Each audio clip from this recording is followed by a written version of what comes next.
Hello and welcome to episode 57 of Anime and Us. I'm TJ. And I'm Shawn. And this is a review show that reviews anime from A to Z. Sort of. Alright, so we got Zone of the Enders Delores 1 or I. I don't know why that's there. I don't know why it's there either. I noticed that it's in the show too. Like when they do like the opening credits and they say Zone of the Enders and they throw it on the screen, the I is there. No idea what that is. No clue. Japanese television series set in the Zone of the Enders universe. That's a video game. The television series was produced by Sunrise, which is not surprising considering Sunrise makes mechs, but it's a little surprising, I guess, because it's not the Gundam show. Yeah. But aired from April 7th to April 29th of September 2001, which is really weird. What did they do, like an episode a day or something? I guess. That might be Or wrong. made the whole show and released it an episode every day. Yeah, that's what I was saying. They released an episode once a day. Yeah, possibly. 2.5, 3 weeks, or whatever it was. Yeah, why not? Most of the events of the story takes place 5 years after the game. Most of them?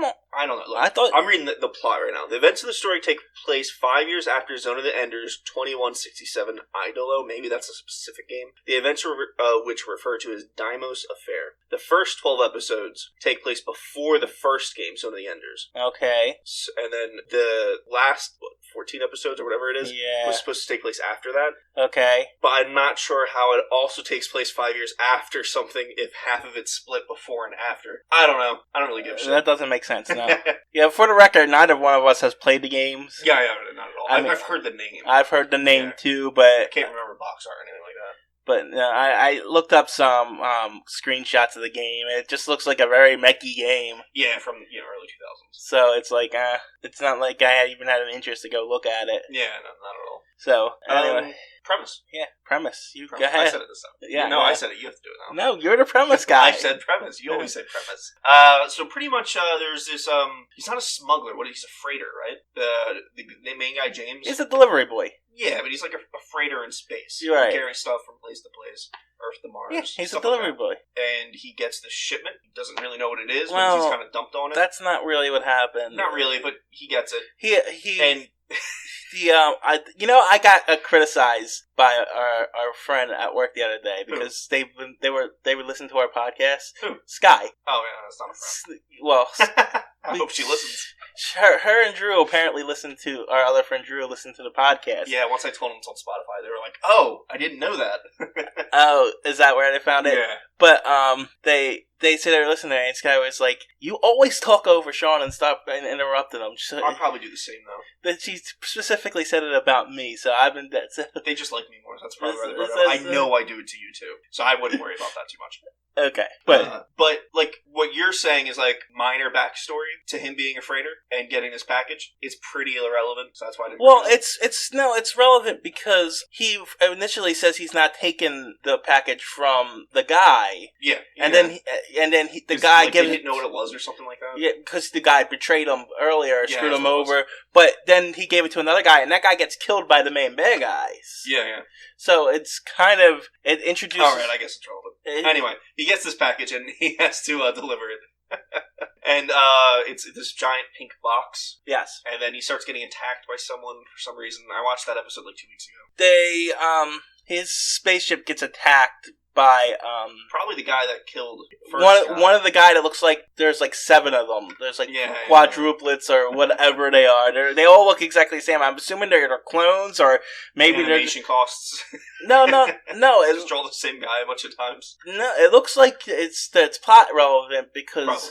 But they never explain it. No, not at all. So, I know exactly what you're talking about, and they didn't. So there's like 7 of these guys, but one of them attacks the freighter because they want the package. Yeah, they know what the package is. And I'm assuming we never really find out like the backstory of everything, like of the world. It's like almost like you need the game, to really know what's truly going on here.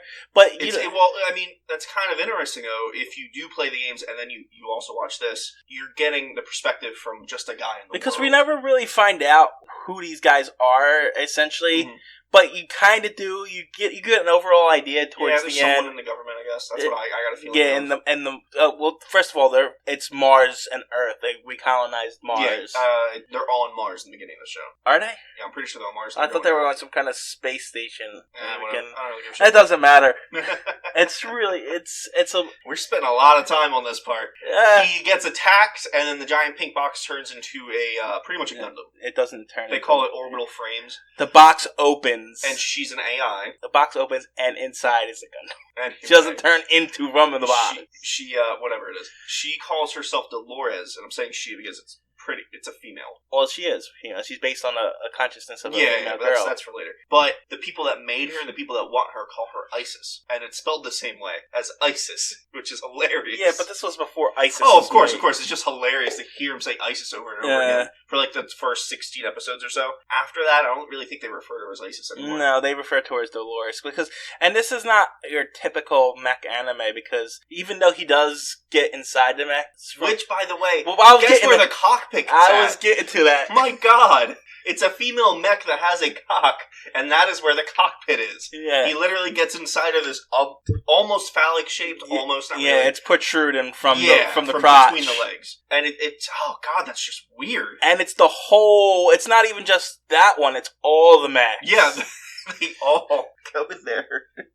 Every single one of them. In a lot of mech and Gundam animes, they're in the chest. Yeah. Some of them, they're in the head. Both understandable. I get that. But to make an appendage, and it sticks out too. So it's almost as long as the robot's knees. Yeah, which makes sense. Which doesn't make sense because it's a really just from a mechanical point of view.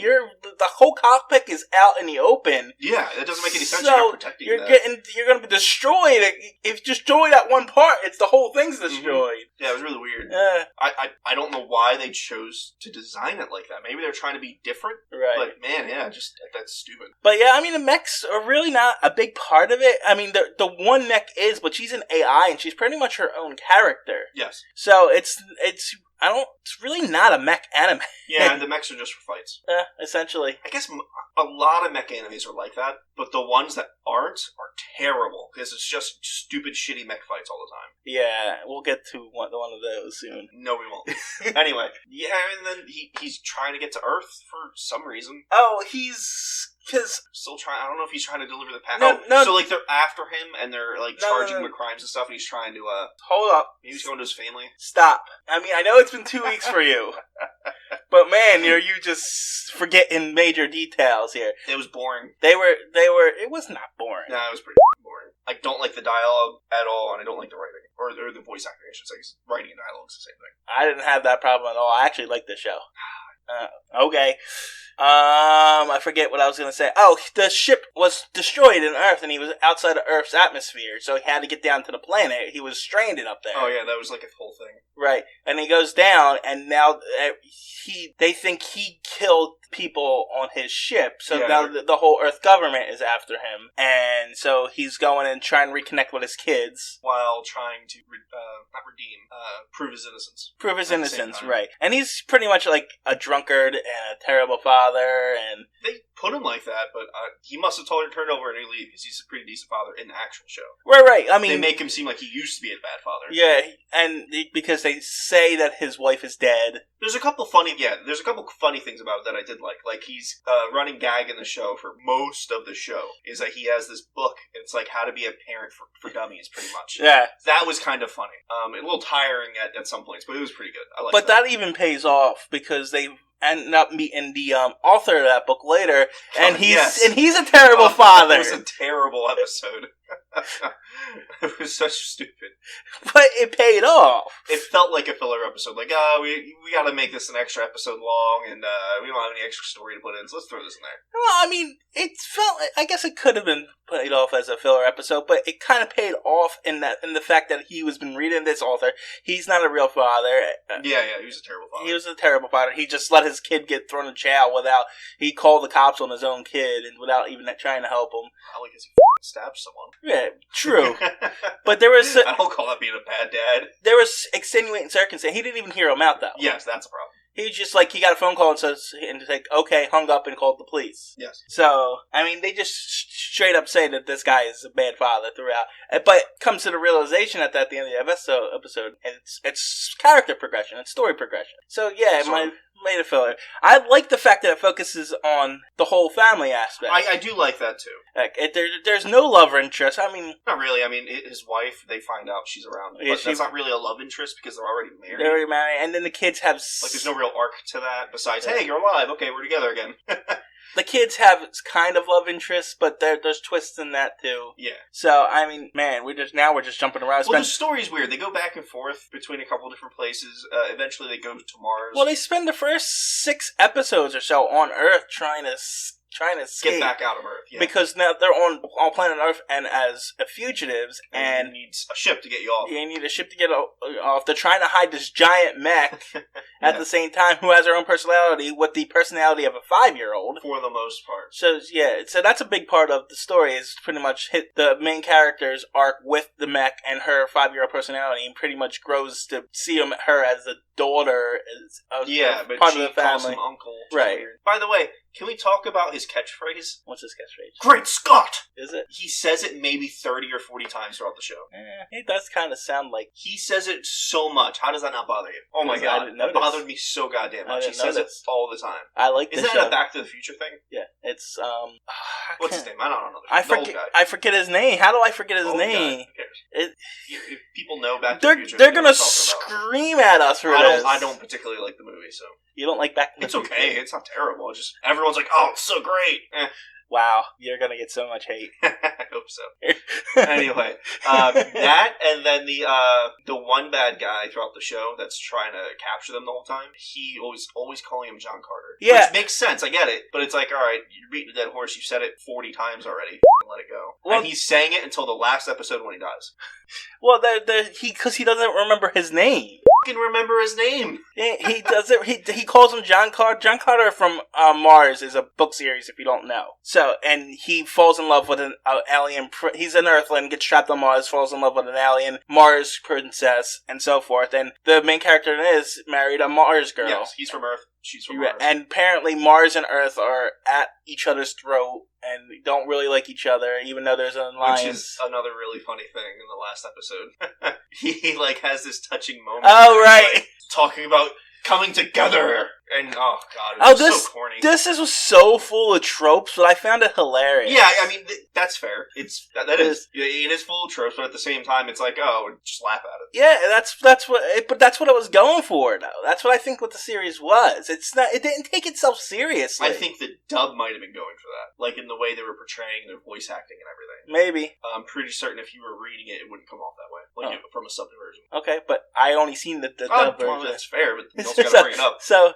yeah, I mean, if you say so, but I only seen the dub version, and from the show that I watched, it was funny, and I liked it. It was sort of funny. There's a couple moments I laughed. And I liked the overall arc of him trying to get his family together and keeping it together. I liked the development with the character development with him and the mech and everything. I didn't really care for that. And how the AI was building itself and became its own character and own personality in person. So, I mean... Maybe I just don't like older animes. It's possible. You know? I don't know. That's not true, because you like the next one we were watching, and that one was terrible. That's not too old. That's like 2007, 2008. That was fantastic. Okay. Anyway, let's keep going. Yeah, I mean, that's the story. It's not really... There's a lot going on in this show. No, there isn't. Yes, there is. The government's coming after them. Another private organization's coming after them. What I mean is that... Go back and forth. I mean, we didn't cover a lot of the show. That's what I'm saying. We spent like 10 minutes on the first 5 minutes, and then... Yeah. I mean, like, they're going around and doing things, for sure. There's 26 episodes. Things happen. Right. It's just not... doesn't feel important in any way, in my opinion. Just don't care about any of it. Whatever. Yeah, the ending's kind of interesting. Dolores' AI sort of becomes the AI of the ship. Yeah. They didn't do a good job of showing that, but I think that's what it was. Yeah, essentially she sacrificed herself to save the planet. Well, you think she's sacrificing herself. Her consciousness, too. The save, because there's a whole world-ending apocalypse thing coming to Earth at the end because of the Mars nation had a coup, and... You know what's interesting about this anime and the one we're about to review, Gundam 00, they both have orbital elevators. Yeah, I noticed that too. That's pretty funny. I mean, that is a fairly common thing in mechs, but that's in mech animes, but that's still probably only like 10% of them. So it was interesting there. But yeah, like the orbital elevator's starting to fall in the last couple episodes, so she has to sacrifice herself to keep it standing so it doesn't fall and destroy a bunch of people. They're fighting the main bad guy and stuff, and I liked it overall, and it was interesting. And I know what it is. This was definitely a show based off of a video game, and this feels like a complete side quest in that video game. Yeah. And I liked it for those reasons, because there's a bigger world going on. You can feel there's something else going on. Yeah, it just didn't. For me, at least, it pulled me in because it felt like a personal story, and there was a lot going on there, and I liked it. You're allowed to like it. I am allowed to like it. Anything else you want to add? No, I think that's good. My rating for it is probably... Oh, wait, before we do that, this or... What was the other one? Oh, Zegapane. This. This is easily better than Zega. The other mech one that we got last... Jesus Christ, I'd watch this. Watch, next time we're going to get Zoids. Yeah. Well, at least that'll be half decent. Because looking through Z, it's mostly mech animes. That's weird. Yeah, I don't know why Z's just chock full of mech animes, but it is, so... Yeah, that's really weird. I'd give this a 4. Nah, I like that. I think it's a 6. I think it's a slightly below average mech anime. Now, granted, I will point out, it did lose an automatic point for being a mech for me. It wasn't Full Metal Panic where it skirted that line where it was like, it didn't lose the point for it, but it still lost the point for being mech. The Full Metal Panic drew me in a whole lot more, and I cared so much more about it. And this was just more mechs in space, so it also automatically loses its points there. So, God, can't wait for the Gundam podcast. Oh, I'll tell you some opinions in that one. All right, guys, hold on. We have to explain that. So we're at the end of the wheel, and at the end of each Z thing, we each pick an anime to watch. Shawn goes first, because that's just how it happened to fall last time, so why change the formula? And he gave me 3 choices of what I want, of how I can cut my own, cut his own cheese. Yeah, essentially. My own demise, essentially. Gundam Iron-Blooded Orphans, which is, I think you would have liked that more. This was more mechy than Gundam Iron-Blooded Orphans. Mm-hmm. Iron-Blooded Orphans is more of a story-driven. That being said, we didn't get that. The other one was World Trigger, which is a pretty good shonen anime that doesn't really... It focuses on a lot of fighting, but the main character never gets stronger. He has to use his mind and tactics to win battles and stuff. But that one was subbed. Which is fantastic. But yes, it is subbed. They never made a dub out of it. And he just straight up said, no. I'm like, come on, let's just try it. Come on. Nope. Swan teach toe wet. Can't do it. The other one was Gundam 00. And I only chose that one because it was the first one before it was earlier than Iron-Blooded Orphans, right? Yeah.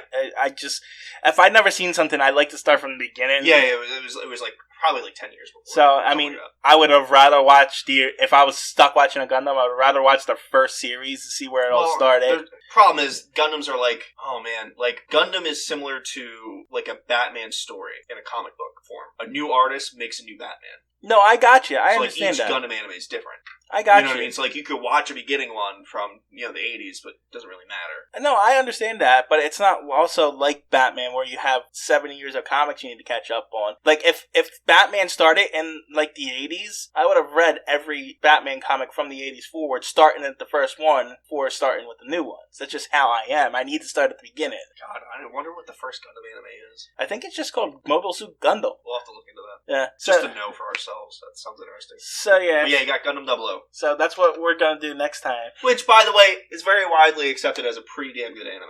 Yay! Well, apparently not to DJ. we'll get to that in the actual review of Gundam 00. Just had to slide that in there. Next episode. Yeah, Mobile Suit Gundam 0. Gundam whatever. 00.